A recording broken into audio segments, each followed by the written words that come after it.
Netilat Yadayim before davening and when we wake up in the morning. Doing Netilat Yadayim when we wake up in the morning. The question is, why are we doing Netilat Yadayim? Everybody knows that we should wake up in the morning, and part of our regular process of brushing our teeth and getting ready in the morning is doing Netilat Yadayim. The question is, are we doing Netilat Yadayim as just getting ready for davening, washing our hands nicely like we wash our face and get ready for davening?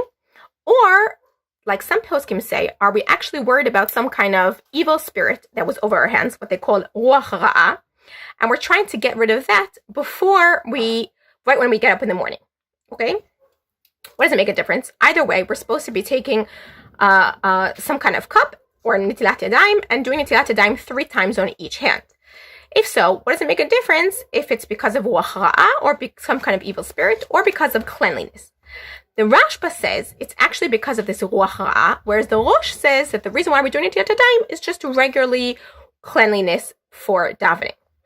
There's a few practical differences between the two. One is, do we have to worry about little kids Netilat Yadayim? If they also go to sleep and have this bad spirit, maybe we should worry about them also, even if they're so young and they're little babies that they're not even going to be davening. It seems like many poskim today say that we don't have to worry about this ruach ra'ah. The Maharshal says we don't have to worry about ruach ra'ah today.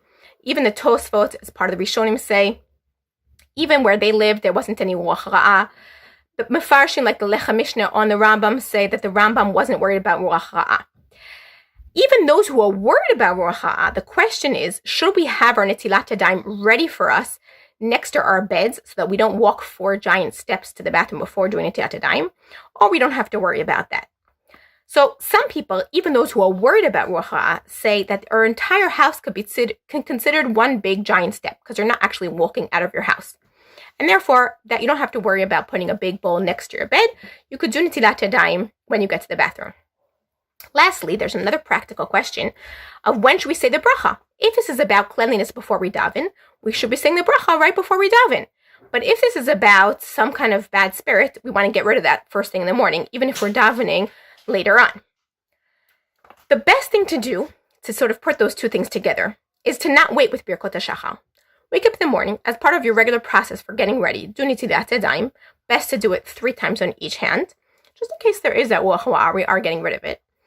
And then we say the bracha of Netilat Yadayim, and we say Birkot HaShachar. That way, we're both doing it for cleanliness of Tefillah and Birkot HaShachar, even if we daven the rest of the davening afterwards. But we're also getting rid of some kind of bad spirit. Many people say that today, since most of us have a more rational view of Judaism and halacha, maybe we don't have to worry today. We should more take the Rishonim and Achronim that said that there's no such thing anymore about this ruach ra'ah.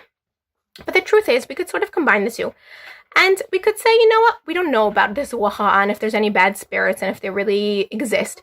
But it gives us sort of the feeling and the understanding that when we're sleeping, we're completely unconscious. And there's something beyond us. And the fact that we wake up in the morning and we wash our hands, even in a special way, a little bit differently than we normally wash our hands, just for food, for eating, and for regular cleanliness, and we wash it in a separate way, it reminds us that when we were sleeping and we wake up in the morning, we have so much more potential. And when we were sleeping, we just lost that potential. We were completely unconscious of what we were doing and what kind of mood we were in. And waking up in the morning, we just say, Elokai neshama shnatata bi tehorai. And we just basically bless Hashem for giving us back our neshama and giving us a potential again.